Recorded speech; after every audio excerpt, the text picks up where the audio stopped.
From WFIU in Bloomington, Indiana, I'm Kate Young, and this is Earth Eats.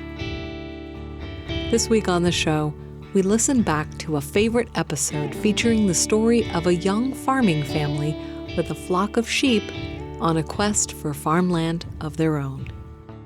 We learn about their dreams for three-flock farm and the opportunities and obstacles along the way. And we share stories from Harvest Public Media about how trade negotiations with China are affecting U.S. farmers of specialty crops. All that and more is just ahead. Stay with us.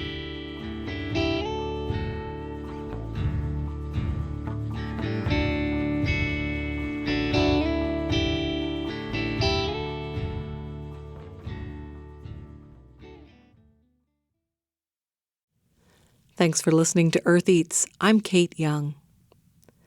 Across much of the Midwest, the atmosphere is becoming warmer and retaining more water, leading to heavier downpours. While cities can add more infrastructure to manage floodwater, some solutions are growing on farms. Harvest Public Media's Rachel Kramer brings us this story about an experimental conservation practice. On a farm in east central Iowa, pale green seed heads brush the shins of two men as they walk through a field. Mike Bretz planted this cereal rye last October. Got a little bit of growth going into the fall and the winter there. And then, of course, it starts coming up in the spring. Bretz will harvest the rye in July, but it's not the only crop growing in his field. There are also dark green leaves in tidy rows spaced 30 inches apart. Bretz planted these soybeans mid-April and will harvest them in the fall. This type of overlap is called relay intercropping, and it's pretty rare to see on farms in the Midwest. But Bretz says farmers need to change how they grow food to help deal with shorter, heavier bursts of rain and longer periods of drought. It sure seems to me like it's different than it was when I was growing up as a kid, for sure, the weather patterns. But I think hopefully we can agree that whatever direction it goes, whether drier, wetter, or just more inconsistent, that it's going to be different. He's one of dozens of farmers in Iowa collecting data as part of a research project focused on relay intercropping. Ross Evelsizer is leading the project. He's with Northeast Iowa Resource Conservation and Development, a nonprofit that works on solutions to water quality and flooding. It's easier to stop the raindrop where it falls, and that means improving the soil health and keeping that ground covered. Most conventional farm fields are bare after harvest until late spring. With relay intercropping, farmers keep living roots in the soil year-round. Cereal rye and other cold-loving crops prevent topsoil from washing downstream or blowing away. They also suppress weeds, support beneficial microbes and earthworms, and add organic matter to the soil, allowing it to absorb and release water like a sponge. I mean, you can see the difference. You could probably have a pretty good rainfall and walk out here and not have muddy shoes. Another benefit with relay intercropping is that farmers can sell two crops instead of one. Evelsizer's initial research results show farmers can have overall higher profit margins with relay intercropping, even with slightly lower soybean yields. But it relies on having at least one good rain during the second half of summer. That's why it's not super common yet, more what I would call a little bit experimental. That's Rob Myers, director of the University of Missouri Center for Regenerative Agriculture.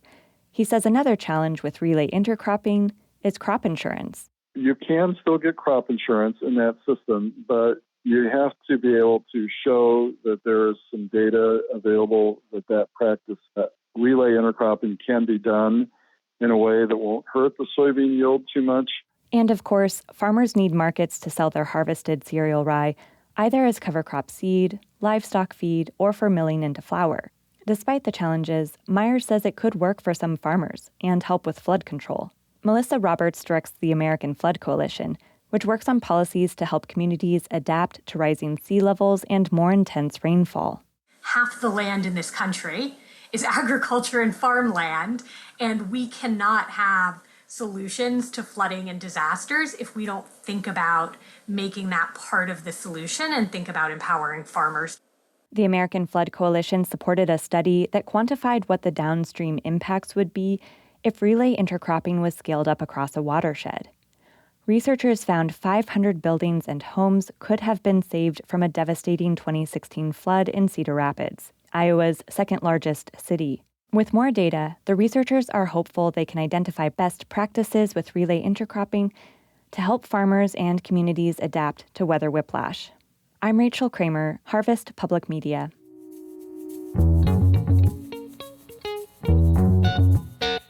Harvest Public Media is a collaboration of public newsrooms in the Midwest and Great Plains. Find more at harvestpublicmedia.org.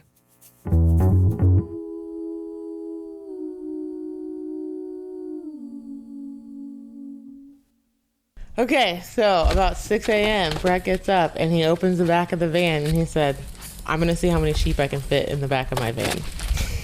So that was the plan. And then Greg came out and it turns out he got 17 sheep into the back of the van. Yes. Well, what kind of van are we talking about here? Chrysler Plymouth, he took all the seats out and put up a gate, like a dock gate in between the front two seats and the back, and they just kept jumping in. So he didn't mean to take that many. He only put in like 2 mamas, but then all the babies were like, where are they going? Where are they going? And so they just jumped in, and he was about to close the door, and 2 more just ran towards the van. So he's like, oh, and then let them in. So 17. Not making this up. And then the drive over was absurd, right? Because it was raining off and on that day, and Fine the horse is in his trailer, and they're all following each other. It's just out of control. Everybody lived, though. We didn't have any losses. Lauren McAllister and Brett Volp are sheep farmers. They tend a flock of sheep, a heritage breed known as Jacob sheep. They're a smaller breed of sheep, more like the size of goats. They're a more primitive breed. They don't need a lot. You just sort of move them around they're really good at taking care of themselves, honestly. They have double horns. So They usually have 4 for us, but sometimes they can have 6. Even the ewes will have horns. Yeah, and the wool is kind of like a mid-grade, so it's not as plush as obviously some of the other ones that are longer, but it's a great blend. The length of it, texture, color. There's like 3 colors really in this breed. Sometimes they have the white turns a little purplish, like I think it's called lavender, and it's really interesting. So you might be asking yourself, why are they moving sheep in a Chrysler Plymouth minivan? Well, it's complicated. 'Cause that's how we got the sheep. They were a wedding present when we got married. So that's how it all started. Yeah, we asked for farm animals and plants for our wedding, if anybody chose to, and a few did. When Brett and Lauren got married in 2013, they asked for farm animals, half joking and half hoping someone would be crazy enough to give them some. And, well, their friend Marianne was game. At the time, they were renting. We were living in Brown County on the old Needmore community, and then we got married there and had the sheep, the beginning of our flock there for 2 years, and then we came here. We've been here for 3, and we're just about to move again. The here they are talking about is a rental property near Unionville, Indiana, with some land. And the owner was open to them having the sheep and their horse on the property. So they moved them. At the time, they only had a handful of sheep. Now the flock is up to 25. Brett and Lauren have a dream of farming, of raising a flock of sheep for wool and for meat. And that's not all. And then expand to 3 flocks. So we'll have chickens, geese, and then the sheep. But Lauren and Brett don't have land. And they don't really have the money to purchase land. They aren't inheriting any land from relatives. They've already started their farm. They just don't have the farmland. Yet. So they decided to pursue an FSA loan and to find out if it was possible for them to purchase their own land. In a 3-part series we're calling Have Sheep, Will Farm, Earth Eats follows Lauren and Brett and their family on a journey. As young farmers, with animals, looking to secure some land of their own. This property is 400 acres. It's beautiful. It's mostly woods. So there's a hay field over there that you may have passed when you came. That's still this property, but not not where I keep the animals. So the part where you pasture them is much smaller than that. It's probably 4 or 5 acres each paddock, and then this area back here, when those get eaten down, I move them randomly through this field. The land has been sold here, and so we needed to find another place, and which in some ways pushed us forward into thinking more about marketing our farm, not just for ourselves and friends and trade or anything like that, but just actually trying to find a place where we could finally do farming as at least adding to our income. Because I work full time now, so I have many pursuits, and some of them pay more than others. I'm an artist, and I'm learning massage therapy also. So farming, and she's a yoga instructor now too, and personal trainer. We're trying to sort of make our home space pay off in a way to keep us there. We spoke with Bobby Booz, who is a local amazing. She's a legend. And she suggested that we reconsider what we've been doing and think about being a beginning farm. And that was really beautiful for her to see us that way. What was your long-term goal when you first started? Yeah, we were doing it for ourselves, really. My dad's a veterinarian, so I've grown up with animals and a little bit of farming interest, and just wanting to take care of ourselves better, wanting to learn more. Like if I was going to continue to eat meat, I wanted to eat meat that I knew about, that I actually raised and took care of and knew how it was treated and slaughtered, and just learn more about things that I feel like we're losing as a culture to technology and the way things run. Everybody's got to be very specialized, and I just don't want to do that. I want to learn a lot of things and be able to help myself and others be more independent. What about your family's background? Do they have farming? Well, I'm from Knoxville, Tennessee. And so when I was a kid, my grandmother's cousins had a chicken farm. And I remember distinctly a lot of the things that we got was because we were trading that chicken for the other things. Milk. I remember going to the grocery store once and we had a tab. I didn't even know what that was. But it was because they were selling the chickens to the grocery store, and so we could go in and buy the things that we wanted. When I was growing up, my grandmother's garden was huge. And it was not about the food. It was about her relationship with the land and her community. You know, we can all agree we like food. Let's sit down. So you really don't think it was about the food? Like she didn't have special dishes that she made, or she didn't love the fresh sun-ripened tomato or anything? No, that was not it. She, like many, she cooked 3 meals a day for 12 people. But it wasn't about if this tomato was organic or local. It was more, about and her bringing that food to the church, or bringing that food to feed the hungry, or bringing people to her garden. Yeah, like as a social space. That's really interesting. Yeah, it was cool. So one sense that I'm getting just talking to you guys out here with the sheep in the background and everything is that you seem to take a lot of joy in this endeavor. Yeah. It's a passion. Yeah, definitely. It's really enjoyable. It really is. You think like, oh God, I got to go shear the sheep. You know, it weighs on you for a minute, and it's really hard. I wrangle them by myself and hold them to shear them. It is intense. But at the end of that day, whether you did 2 or 5 or so was the most I did in a day, because it's hard work. But you like the smell of the animal, you help them out by trimming their nails, making sure they're healthy, look at their teeth, all these things that you don't do for a lot of the year. You don't corral them and really get real one-on-one with them. It's just satisfying. There's something about it that's getting sweaty and an intimate connection with them, even though they don't necessarily like that. You just learn a lot. You just like hands-on in anything, actually, using your intellect and your body. is fun at the end of the day. Yeah, and I think there's something interesting about having a relationship with something that's not human. You know, you have to interact in a new way. Yeah. When they get out and Brett has me come out and help him, I have to like get really primal and think, okay, if I was a sheep, I would not want to be ran at, or I wouldn't want to have this experience. And so you can't just talk them into going the way that you want. You have to step lightly. You have to keep eye contact. You have to be really aware of how they're feeling. Sometimes when it's really hot, they just shake, you know, and you have to be still enough to watch them do that and notice. And humans we don't really take that time a lot of the time, I think.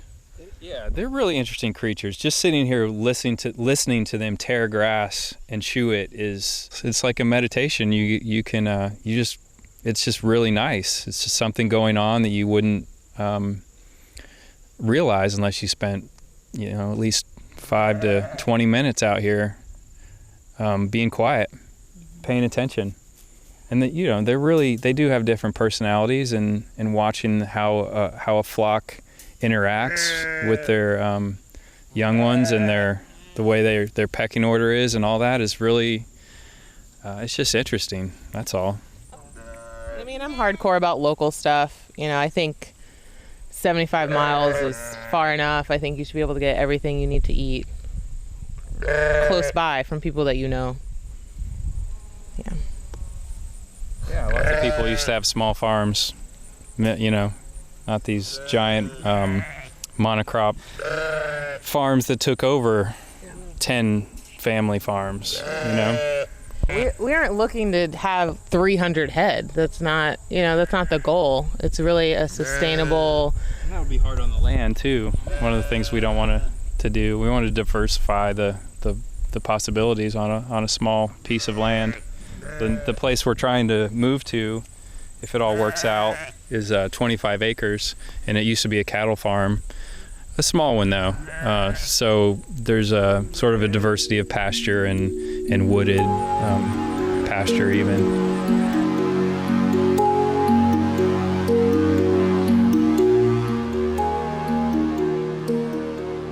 It's very hard to get started in homesteading without land, without a place to live, and somebody investing in you. It's not easy.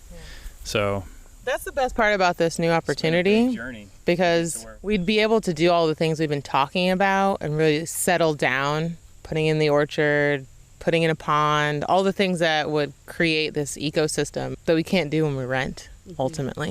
Yeah. So it's a big step, but I think that, especially after talking to the FSA loan manager, she was like, "You're ready for this." And we're like, "Oh yeah, I guess we're ready." So that was nice.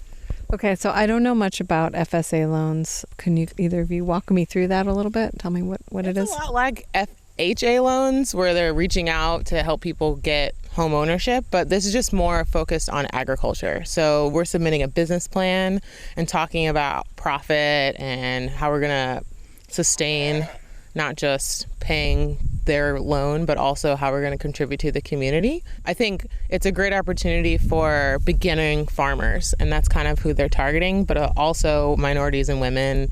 I think that that's something that they're interested in. And Indiana doesn't have a lot of participation in that way, beginning farmers. Most people are already established, so I think we're kind of coming into a scenario that is attractive because there aren't a lot of applicants. There aren't a lot of people seeking out this really specific loan. There's some wonderful details too about like not needing to have a down payment for what you're doing, and the way you pay it back is once a year instead of a monthly situation. So there's a lot of benefit to people getting started in farming. They really work with you, I think. Yeah, and our loan officer ran a farm, so she's not a banker, right? She's coming from the perspective of, I understand what you're going through. I started off the same way that you did, and hoping to support us throughout the whole process, which I love. When we had this conversation, it was almost 2 years ago now. Their lease was up and they needed to move, but they were still in the process of securing the loan for the land they hoped to purchase. We still have an appraisal to do there, and the title, insurance stuff, and the actual closing. And we're working with the government, so that takes a little bit longer. They do things very precisely, but we're right at the point where our application is almost completely finished as of tomorrow, and then they'll review it and give us an answer. I think by this week. But the first step we had to do was get a purchase agreement. So a lot of it, that's the big part of it. So even if you get all of this together and you're so excited and you've got this great plan, you have to find the property first, and then you have to secure the purchase agreement from the owner. Definitely a barrier that you have to find the land first, and I mean that's difficult. And Brett was, brilliant. He found this online at like 9:15 a.m. right after he came on that day, because we'd been searching hard for rentals for to accommodate a farm, which is ridiculous, or trying to buy a place after we found out that we could buy a place if we got a loan. So I was like really moving on that, and things just cost so much.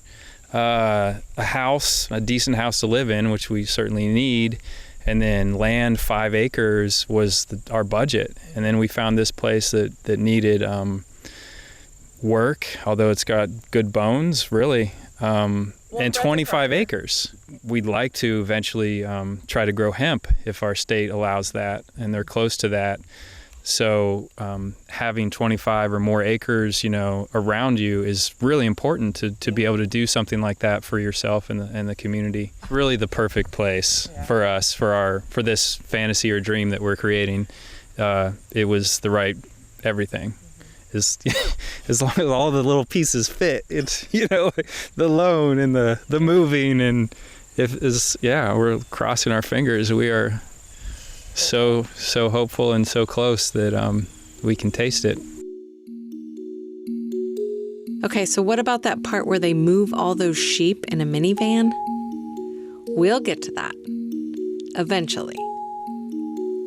In the second part of our series, Have Sheep, Will Farm, we spoke with loan officer Kathleen Walters to learn more about the FSA loans and what they could mean for Lauren and Brett's farming dreams. You can find that story on our website at eartheats.org. After a short break, we'll hear part 3 in our series as we follow Lauren and Brett on their quest for a farm of their own.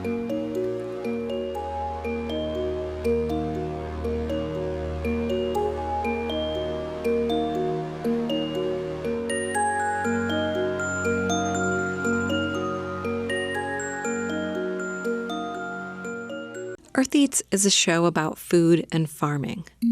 When we talk about farming, there's so much to explore behind the scenes. In our series, Have Sheep, Will Farm, we're taking a look at what it takes to start a farm from scratch. Farms are often handed down through families, but not always. This is a story about one couple without an inheritance and their path to farming their own land in southern Indiana. In the first episode of Have Sheep, Will Farm, which you heard in the first part of our show today, we met Lauren McAllister and Brett Volp. For those of you just tuning in, they're beginning farmers with 2 kids, Ramona and Jasper. They started their farming practice before they had land of their own. It started with a wedding gift. Oh, it started with a wedding gift. I love that. That's like the beginning of our book. I like that. Starting with a wedding gift, 2 mamas and a ewe. Remember the Jacob sheep? They're a smaller breed with at least 2 sets of horns and unusual colors of wool. They're a more primitive breed. They don't need a lot. Yeah, and the wool is kind of like a mid-grade. There's like 3 colors really in this breed. Sometimes they have the white turns a little purplish, like I think it's called lavender. Lauren and Brett are raising them for wool and for meat. They were living and farming on rented land outside of Unionville and had grown the flock to over 20 sheep. When the landowner sold the property, it threw them into a crisis. Their friend Bobby Booz, an experienced farmer, suggested they were ready to start seeing themselves as beginning farmers, and she recommended they seek out an FSA loan to purchase some land of their own. In part 2 of our series, I spoke with Lauren and Brett's loan officer, Kathleen Walters. I'm Kathleen Walters, and I work with the Farm Service Agency, and I'm a farm loan officer. Kathleen works with the Farm Services office that serves Monroe County. She walked us through the ins and outs of FSA loans, and it looked like Lauren and Brett were well positioned for this type of loan. They already had a few years of farming experience under their belts, enough to know what they were getting into. The FSA loan requires a farm business plan. They call their business 3 Flock Farm, and their plan includes 6 elements: sheep, geese, and chickens. Those are the 3 flocks. And then ginger, mushrooms, and herbs. The sheep will provide meat and wool. Mostly we'll be using the geese and the chicken for eggs. I'm not sure we'll be slaughtering them at all, really. And then the herbs are medicinal. The mushrooms, in a sense, are medicinal too. Lauren and Brett are particularly interested in cultivating lion's mane mushrooms. This type of mushroom is currently being explored for its potential in improving neuronal health. Early studies look promising for those experiencing signs of dementia. And the mushroom's wellness potential is what excites Brett and Lauren. Business planning isn't entirely new territory for them. Lauren has an undergraduate degree in business. I think part of why I'm so excited is because, I went to undergrad and I did that thing with the 4 years and I know what I want to do and I went into business. And then I kind of didn't, and everything changed and my priorities shifted to growing my own food and sharing the resources I have. And so to create a business plan was almost like the culmination of all the training I had done, but for what I actually wanted. And so I feel like when we put that business plan together, it was easy to do in that sense because I had the tools and I had the why. And so when Kathleen said to me, this is a really great plan, I thought, of course, because it's not coming from a task. It's not someone else's goals. It's ours. It's a objective that we feel passionate about. Really gave us more confidence because we were like, we're farmers. And it's like, because it was just a normal thing. That was our regular life. And then this program's telling us not only does it have value, we want you to do more of it. Sure. Yes. But finding land and securing a loan takes time. Where would they live, and where would they keep the animals in the meantime? They found a house to rent in town for their family and the 2 dogs, but what about the sheep and the horse? With the help of our friend Greg, who's incredible, he found a place that our sheep could stay along with Fine the horse until we can close on our new house. Our friend Dwight is thinking about becoming a sheep farmer. And so he said, can I kind of have like a practice round with your sheep? And he had all this land that needed to have mowed down. This is what animals are for. That's what husbandry is so beautiful, because they're doing the things, taking down some locusts. I think he had a lot of invasives that he just wanted to get rid of. And they took him down in days. I mean, we should have taken before and after photos because the sheep were so vicious. They just took everything down to the ground. So he's thrilled. He's going to turn over that land and make more beds for his farm. So having a transition place for the animals was crucial to the process. And so was finding a place to set their sights on. Securing the land so quickly allowed us to feel comfortable even getting this transition space and even considering continuing to farm, because frankly, if this program hadn't come up at the time that it did, we would have stripped back. We probably would have butchered a lot of them and only kept a few of them and tried to rent out in Gosport or something, because we didn't want to shut down, but renting is not conducive to animals of any kind. They found a place near Ellettsville, which is just outside of Bloomington. It's 25 acres. And, it's a nice limestone veneered home from built in 58. It has a full basement. It had good bones. They secured a purchase agreement with the owner. That's required for an FSA loan application, and filled out all of the paperwork for the loan. When we heard from their loan officer, Kathleen, in the last episode, they were approved, but they hadn't closed yet. This kind of turned the corner when she said to us, you've got your loan approved. That was the biggest moment because it said to us, 1, we can move forward. We don't have to butcher more than a couple this year. 2, that the expansion can happen, right? That we can keep breeding and we can continue to grow. And then the third thing is really that we're feeling supported. The research that Kathleen has to do to kind of justify the loan demonstrated what our business plan put out there. So Kathleen really solidified those future plans and dreams that we had. Spoiler alert, it all worked out. They got the land. Lauren and Brett have a farm of their own. I met up with Brett out at Dwight's place a few days after closing. It was sheep moving day again. If you recall, they had already done this in the back of a Chrysler minivan. This would hopefully be the last time. When I arrived, Brett was corralling the flock using his movable fencing system. He hoped to make 2 trips with roughly 12 sheep for each trip. He backed the van up and secured the fencing close to the back of the van, doors flung open. He encouraged them to head towards the van, and he opened a small tub of minerals to entice them into the van. Apparently, they crave these minerals, and they can be a strong motivator. These sheep weren't having it. They were reluctant to hop up into the van. Brett knew he only needed to convince one to get into the van, and more would follow. But they were being stubborn. Eventually, one hopped in, and a few more, but then one would jump out, and then another, and then they'd jump back in.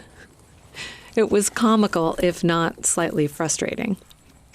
Brett displayed a saintly level of patience with the creatures, but at one point he grabbed a particularly fickle ram and lifted him quite awkwardly into the van and slammed the door shut behind him. That was 12. We were ready to roll. He secured the fencing for the remaining sheep, and we headed out to the road. I try to just coax them, you know? You just want to take it easy. Don't spook them. But every once in a while, you have to catch one. What'd you call that one? He was a bit of a clown, yeah. He's a little goofy, I think. The last one to go in? Yep. What was he? He was probably the 10th one, and then he was the 12th one, and then the 13th, and then he got out again. He's back in and out. Yeah.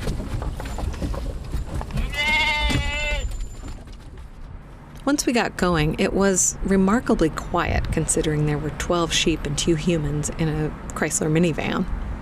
The new place is only 6 minutes from Dwight's where the sheep had been staying.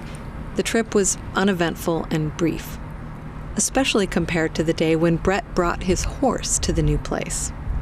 I ended up walking him from Dwight's here. It's like 6 miles, but it's along the old railroad tracks that are going to be a trail to Ellettsville.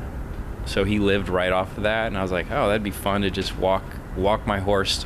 It's like, well, it's like a coming home thing with my horse, and like seeing this place and being just having more of a connection to the land around, as well as giving my horse like an exercise. And like, hey, we're going somewhere, and this is where we're going to end up.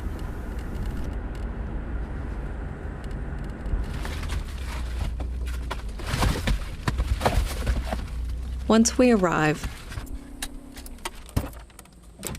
and Brett opens the back of the van, the sheep tumble out into the grass with no hesitation at all. That's it? Yeah, that's it.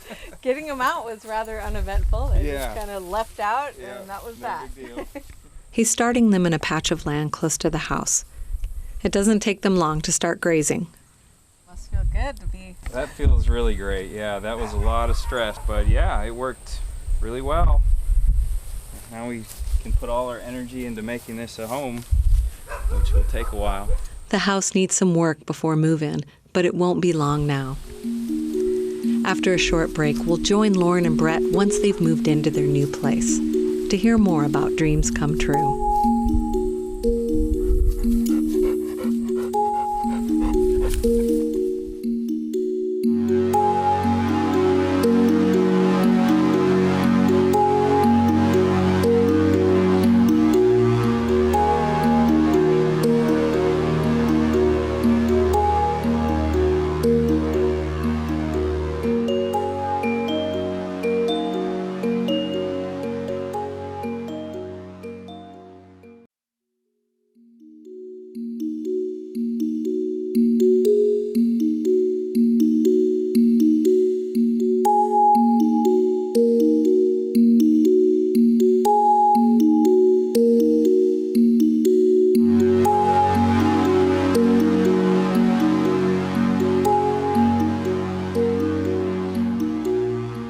check back in with Lauren and Brett once the whole family has moved in. It's a few months later, and it's lambing season. Standing on the edge of a pasture with their young son, Jasper, I spot a few of the babies. The one that was just looking at us. He has been bottle feeding my dad because he keeps kicking her away. Oh, interesting. Does that just happen sometimes? Yeah. Actually, it happens all the time. Until she's older, she's gonna start to eat grass. Okay, so you just have to bottle feed her till she's ready for grass. Yeah. We call her Finder. Why Finder? Because she's good at finding things. And she sometimes nibbles on her hands. Brett comes out of the house with a bottle. It's time for Finder's feeding. Come on, little one. This is my baby. She thinks that she thinks I'm her mom, definitely. First couple weeks, I was feeding her every 4 hours through the night too. So that was my first time doing that. It's not the most fun. But I got out to see the night sky a lot. You didn't just keep her in the house with you? I did after the first couple days, but at first I wanted her to see if I could get the mother to take her back, and it's important to get the colostrum from the mother the first couple days, so I just left her out, and the mother pinned up with her and would actually hold the mother for her to suckle for 2 days. It was kind of fun. It gave me an excuse to camp out. Luckily, I was a carpenter for many years before we took this project on. Inside the house, I sit down with Lauren and Brett to reflect on all that's happened.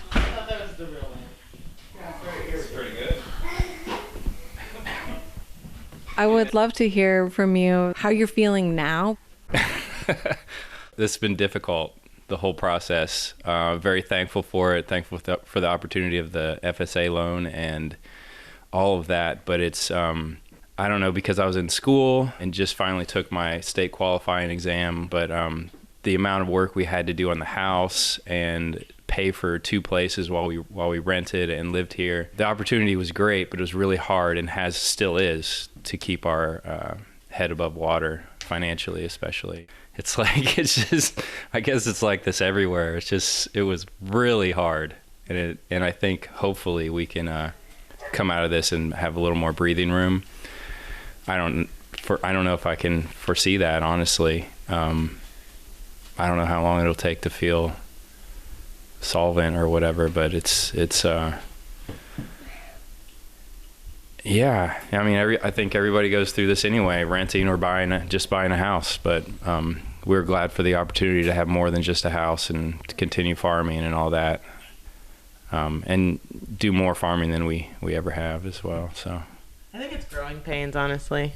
It feels really awkward to think like this is how adolescence is, where we got a lot of responsibility all of a sudden and realized how much it took to take care of it, and like the focus and the energy that needed to be there so that we were supporting it and thinking in longevity, not just like how we're going to pay the taxes this year, but maybe thinking like 5 years from now, or even how we'll label the food and who we'll work with, and our experience with the sheep, making sure that that's really sound. We're not just getting involved in breeding, but like maintaining their health and their happiness. Yeah, I think they struggled more this year than ever with the move and just the lack of fencing, the lack of good graze here. It'll take a few years to establish that. When I spoke with them, Lauren had just secured a grant from SARE, which stands for Sustainable Agriculture Research and Education. Her grant is to research a method using spent grains, which is a byproduct of the beer brewing process, as a substrate for growing mushrooms. I couldn't imagine when she would find the time for this project. Well, my husband says I'm going to do it on Sundays because I'm going to be home more on Sundays. So, Kate, the short answer is Sundays. Sunday is Sarah Grant Day. There you go. And it's not like Lauren and Brett are home on the farm every day. Their kids have school and activities in town, and they're both working jobs off farm, especially Lauren. So I work full time at IU. I'm there 40 hours a week, and then I work at the SRSC teaching yoga. And then I teach yoga at the Monroe County Public Library, which I love. It's prenatal on Monday nights. And then I teach at Vibe. And yeah, I'm doing a lot to kind of support the long-term bills that we have outside of what we're putting in. So when we're talking about investing in the house, not just like finishing things, but finding solutions to problems that we discovered as we move through, like, oh, surprise, that pipe needs to be replaced, all of it now.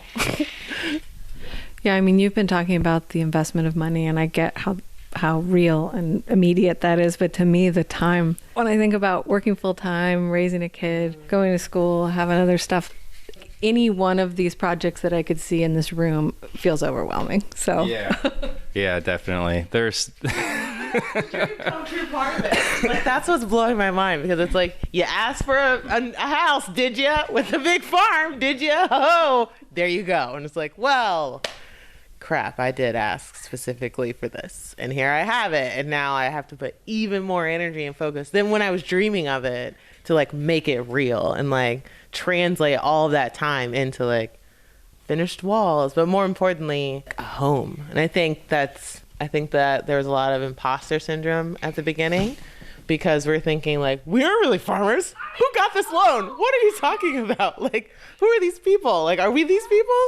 And we've been them the whole time, honestly. And a home of their own isn't their only dream. They're hoping for community involvement and have already had a group out on the land planting fruit and nut trees. They want the farm to become a healing retreat space. Remember, Brett is a massage therapist and Lauren is a yoga instructor, and they have a passion for medicinal foods and herbs. Lauren is also thinking about what it means to be a Black woman owning farmland, in light of the history of racial discrimination that has pushed so many Black families off the land. And the way that Jasper's going to grow up as a Black boy, his interaction with land and nature and farm is also important to me. So it's all wrapped together, because we are an interracial couple, we're in a mixed family. They're looking into what it means to commit the land to a trust of some kind, to preserve their long-term vision for generations to come.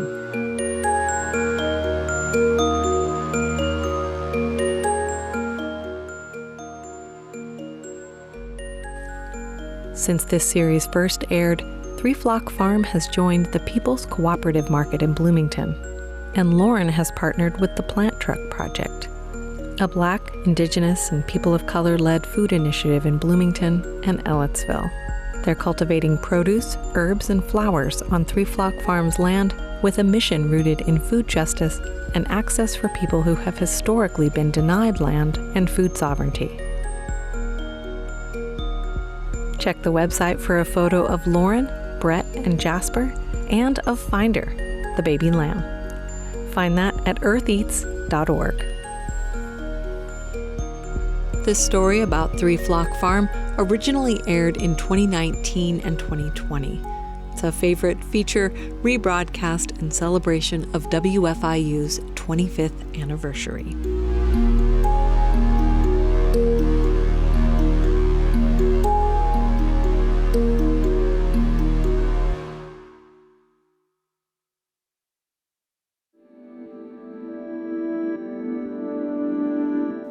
China is the third largest export market for U.S. agriculture products, buying American staples like soybeans and beef.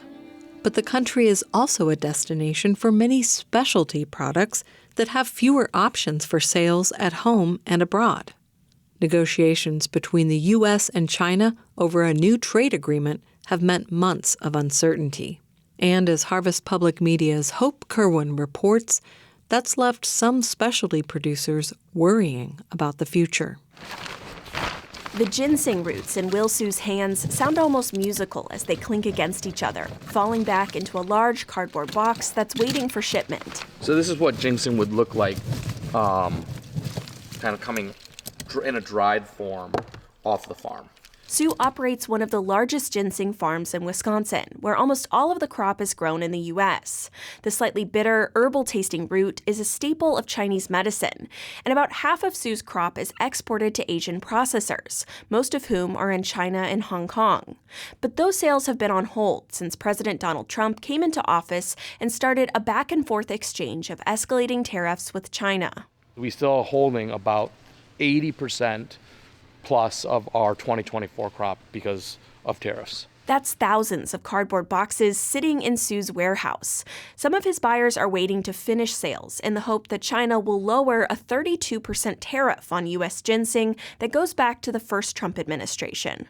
Earlier this month, the president announced the U.S. had reached a new trade agreement with China, but details have yet to be released. Meanwhile, a 90-day pause on higher import taxes between the two countries is set to expire in early August. Farmers across the ag industry are waiting to see how the deal will impact their products. But Sue is skeptical the agreement will greatly improve his market.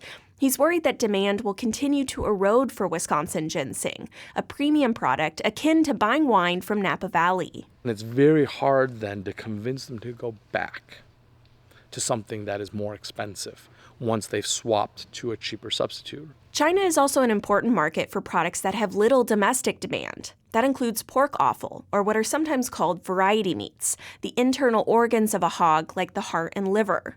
Because of cultural differences, exporting these byproducts provides a much higher price than if they were sold in the U.S. And around 55% of U.S. offal exports go to China, according to the National Pork Producers Council.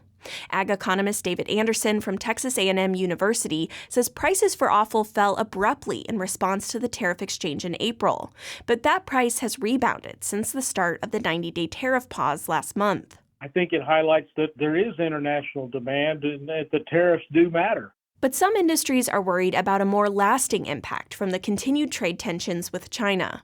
Tony Clayton operates a livestock export company in Jefferson City, Missouri. He sells cattle, hogs, and other animals all over the world for breeding. Clayton says exports of breeding swine to China were strong at the start of the year. But after the roller coaster of tariffs and pauses, he says America's brand as a reliable seller has been tarnished, not only in China, but in markets around the world. The damage is deep on this one. And there's not a week that goes by that I don't have 3 to 4 customers ask the question, what's happened to the United States? Clayton says China tightly controls the sale of livestock into their country, making it a difficult market to break into. The on and off tariffs exchanged with the U.S. has opened the door for competitors like Australia and the European Union. And he says that shift is likely permanent. I just wish we had a consistent trade policy. We start, we stop, we start, we stop, and it is just difficult to make any plans. Clayton is working to squeeze in one sale of breeding pigs before the tariff pause ends, but he's already looking for new markets to start developing in case sales to China don't recover. I'm Hope Kerwin, Harvest Public Media. That story comes to us from Harvest Public Media, a public media reporting collaborative in the Midwest and Great Plains. And a quick note from me here at Earth Eats: if you want to learn more about ginseng production in the Midwestern United States from a personal experience storytelling perspective, you might want to check out the new graphic novel Ginseng Roots by Craig Thompson. He's the author of Blankets. Ginseng Roots came out in 2025. That's it for our show this week. I hope you've had a chance to check out our special series, Earth Eats, Eats Wild, stories about foraging for wild food in the Midwest. We've released the spring and summer episodes, and they're available on our website, which has recently moved to ipm.org/show/eartheats. That's ipm.org/show/eartheats. Look for the fall episodes of Eats Wild starting in September. I'm Kate Young. Thanks for listening, and we'll see you next time.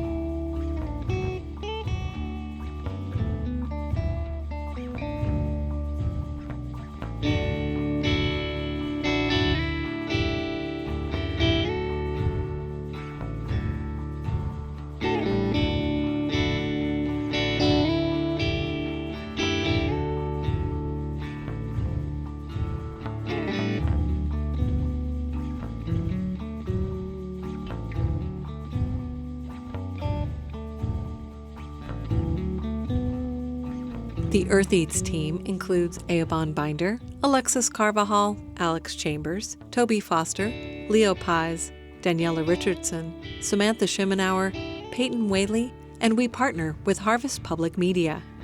Special thanks this week to Lauren McAllister, Brett Volp, Kathleen Walters, and Jasper. Earth Eats is produced and edited by me, Kate Young. Our theme music is composed by Aaron Toby and performed by Aaron and Matt Toby. Additional music on the show comes to us from Universal Production Music. Our executive producer is Eric Bolstridge.